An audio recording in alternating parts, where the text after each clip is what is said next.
Dear friends, Jai Bhim.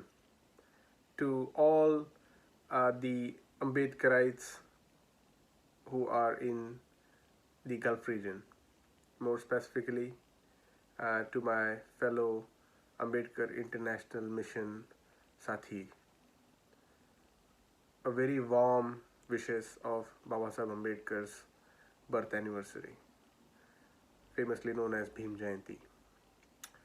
Due to the unprecedented viral pandemic that has come upon us across the countries and as well as the geographies, this situation has put us again on a almost common level of suffering, but also not quite so, because this pandemic has affected mostly the poor as well as the oppressed people of the world, whereas the rich and middle class continue to suffer, but not to the level of poor. So again, when we see natural calamities hit our consciousness and our in our midst, it mostly affects the poor people. And I think because of this, we have decided to have an online celebration of Ambedkar's Jayanti, and I think it's a great spirit that we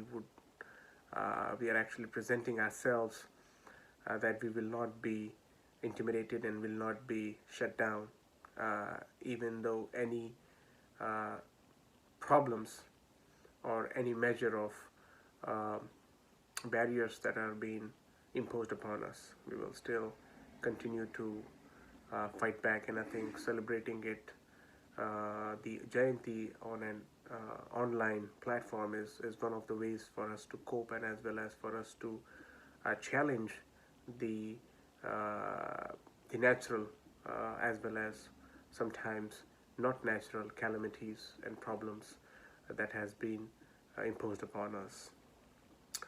Um, Before beginning of this short presentation, I would like to also wish very best to the school going children who are doing their best to cope up with this new technologies of learning and teaching through video conferencing, and also they are trying to excel in the studies.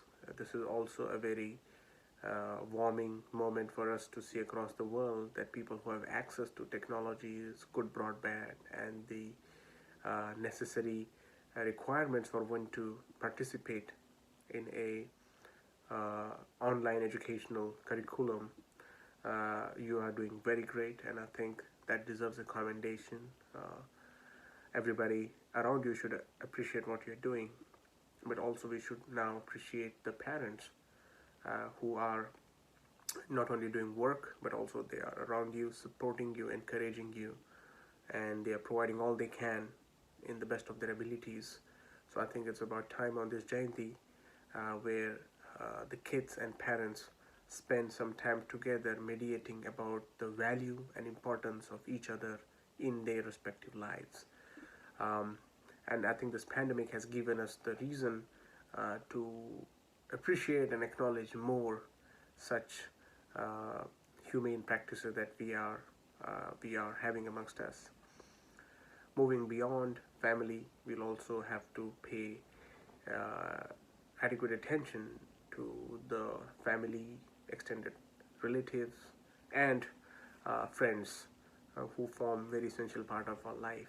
What this pandemic has done essentially is has put us all into one cage, and I think the idea of social distancing or the idea of quarantining is not new for us, because as untouchables of this system, as the broken people, as the Dalits of this very land, anywhere, but more specifically in India, our forefathers and foremothers have been put under enforced social as well as physical distancing, and then there was a social boycott if they decide to challenge some of those norms, if they decide to break the caste curfew, imposed by the caste police of the village as well as the cities, and quarantining yourself was again not voluntarily, as we are even now. We are not quarantining ourselves voluntarily, but we are giving up to the state orders. Similar circumstances are imposed upon Dalits every day, day in and day out. And not long ago, maybe your grandfather generation has felt this very intimately, and if they are still around and they are alive, they will be able to testify to this kind of norms that is has becoming. So what does it mean to us? For us, it means that we are actually not new to this issue of certain natural calamities. In our instance, it was human imposed calamity, but this time a virus, an invisible, negligible virus, is now creating its impact. And I think this is a moment where we have to realize our responsibilities and as well as our significance or insignificance thereof on this earth, because you might acquire material wealth, you might acquire display of material as well as psychic values, but if you are not prepared, then you are going to suffer. But again, even if you are prepared, this virus or any other calamity will come back at you. So there is a very deeply spiritual moment that we have at this moment, where we need to start asking important questions as to what is the quest of our life. Where do we want to go? How do we want to frame and shape the future? I think our lives have been far too many times tormented and tortured, and because of that we try to avoid that. And I think it is up to the parents, and more importantly to the school going kids, my younger generation smart Ambedkars who go to school and try to aspire to be like him. It is upon you to now start embracing your identity, start embracing yourself, be proud of who you are, and always pay respects to your ancestors. By celebrating Ambedkar Jayanti is one form of honoring our ancestors. But Ambedkar is just not one ancestor. We have many ancestors, and that's why when we begin our reverence, we begin with Charvaks, with Buddha, and then we follow on to our Bhakti saints, Ravidas, Chokamera, and Nandanar, and then on we kind of take to modern icons, Mahatma Phule, Ayutitas, Narayana Guru, and then we then talk about Savitribai Phule, Ramabai Ambedkar, excuse me, and then of course Bhima Bai, the mother of Babasaheb Ambedkar, and the father Ramji, Subedar Ramji Ambedkar. These are one of the only few kind of ancestors I have mentioned, but there are far too many that whose memories needs to be enlivened. Fulan Devi is our ancestor. Jalkari Bai is our ancestors. Our ancestors are just far too brilliant and too beautiful and too courageous, that who have given to the world that very principles that the world stands on. They gave to the world peace. They gave to the world justice. They gave to the world equality. They fought for these very principles, and based on this principle the world runs. So whoever is fighting for these values are the actually true citizens of the world, who have contributed humongously, and we are their inheritors. We are their blood, who need to carry their passion and their devotion to the poor and the oppressed people. Coming to the contemporary context, in addition to the pandemic, what we have is we have a very Brahminical casteist regime in India. This regime is actually anti everything that stands for the constitution that Babasaheb Ambedkar made for all of us. Constitution doesn't discriminate against anybody. It actually upholds, and it is to the genius and the love of Babasaheb Ambedkar, who gave us such an important document to look up to, that we can We have to now uphold those values. His sweat, his toil, and as well as his vision is there. But also, it is not entirely, because there were many compromises made. There were many problems that were created, and that's why Baba Sahib Ambedkar at one point was disappointed. His disappointed is not coming from necessarily only the constitution. In addition to the constitution, Baba Sahib Ambedkar is frustrated because the casteist public is so anti anything that has to do with breaking up of traditional casteist values. Baba Sahib Ambedkar, that's why has to be understood through these understandings. In the contemporary regime, nobody wants to disown Baba Sahib Ambedkar. Everybody wants to celebrate Ambedkar, because why? Because it's to the efforts of people like you and people, many others, spread across various geographies in the world, in India, the poor people, the working class people, the people who have contributed into the movement, who go on the streets to protest, who go on the streets on every Ambedkar Jayanti to demonstrate their value and their dedication to Baba Sahib Ambedkar. It is to their credit that Baba Sahib Ambedkar has become indispensable. He was never a person who was less important or more important. He was always a person who was equally important. And I think his importance is now being recognized across the board. But with this, there are various risks that come with, because the people who want to uphold Ambedkar, some people want to uphold Ambedkar because Ambedkar is someone who will make them feel good, but not to his people. Somebody wants to appropriate Ambedkar because Baba Sahib gives a value of challenging every other religious dogma. So some people don't embrace him because people say he's anti-Muslim. Some people embrace him because they say he's anti-Hindu. Some people say he's anti-British and anti-Christian, and so on and so forth. It is up to us, the inheritors of Baba Sahib's legacy, to place him in the right context. Let not his legacy be contaminated.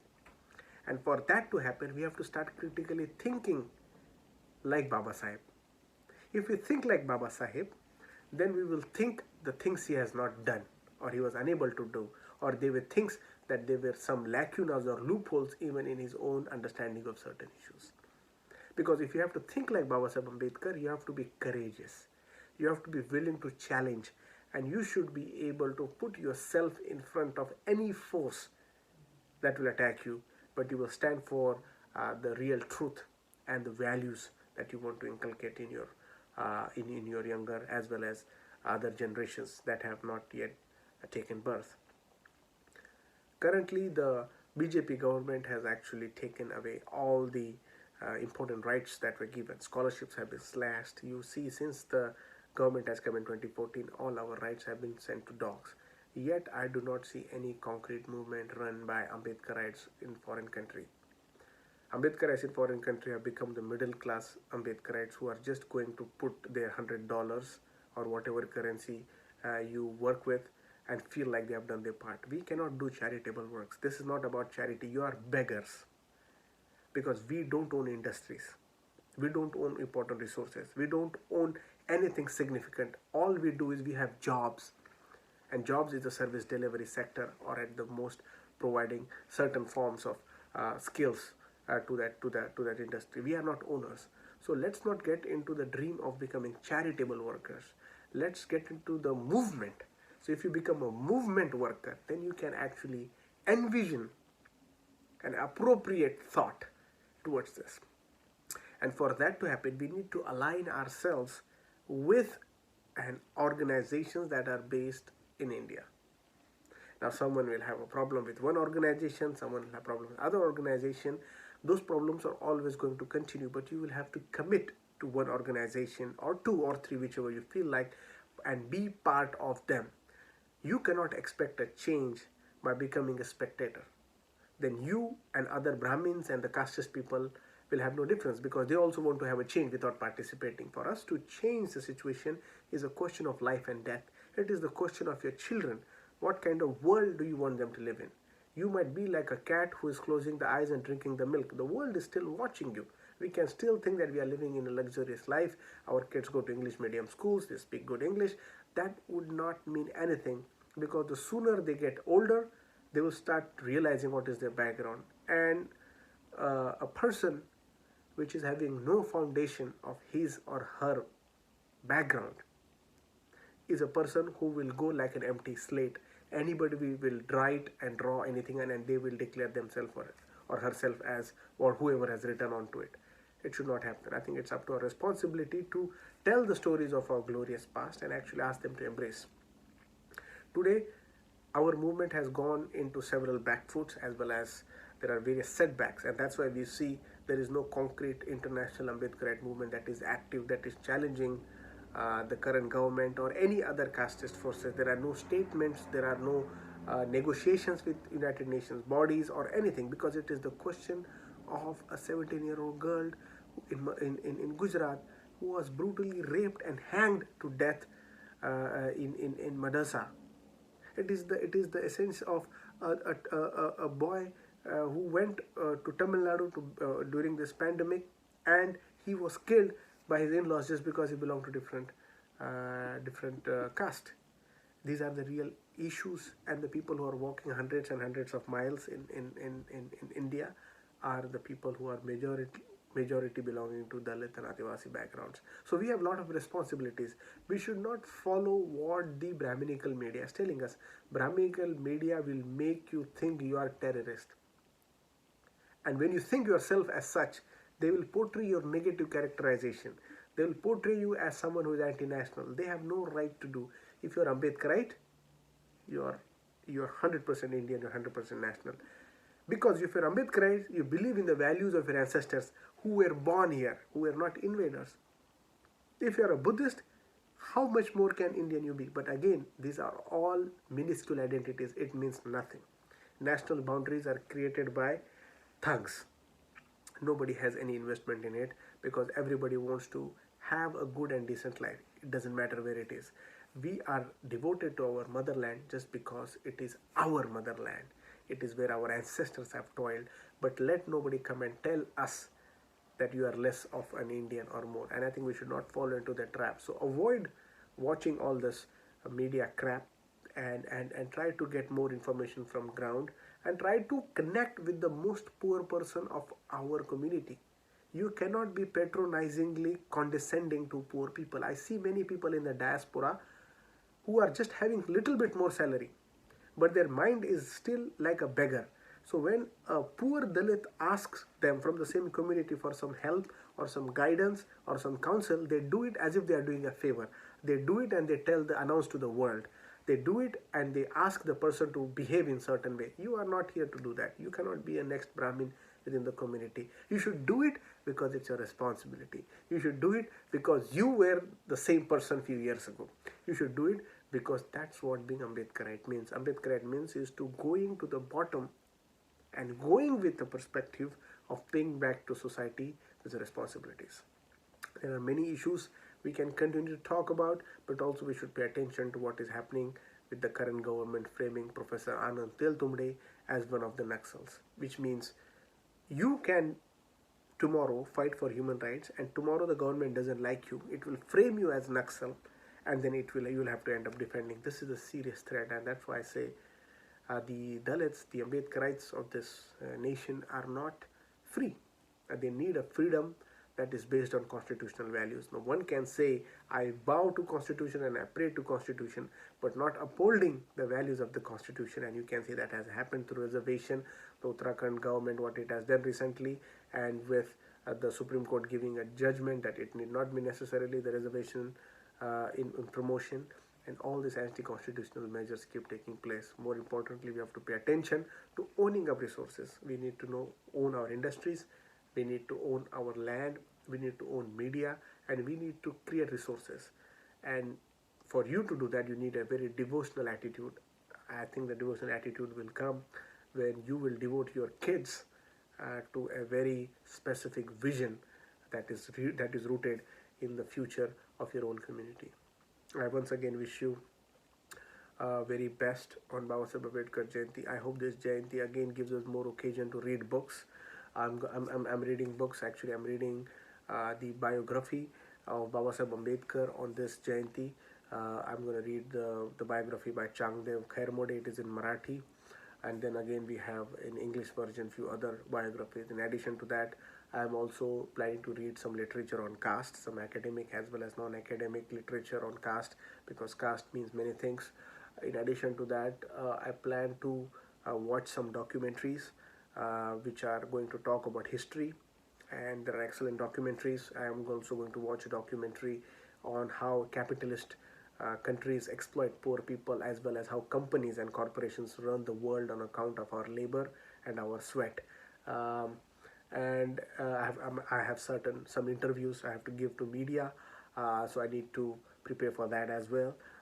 And then I'm also planning to start a podcast, which will actually have contemporary commentary on current issues for the benefit of us all. So there are a few projects that are going on. I'm also trying to write some articles. I wrote a new article called Apartheid in Fancy Dress. It talks about intercaste marriages and other issues. So at my end, the calendar is slightly busy. I feel like I'm not doing enough because there is so much to do and so little time I feel like right now, and so little bit frustration comes. But I think that's the process of thinking and working together.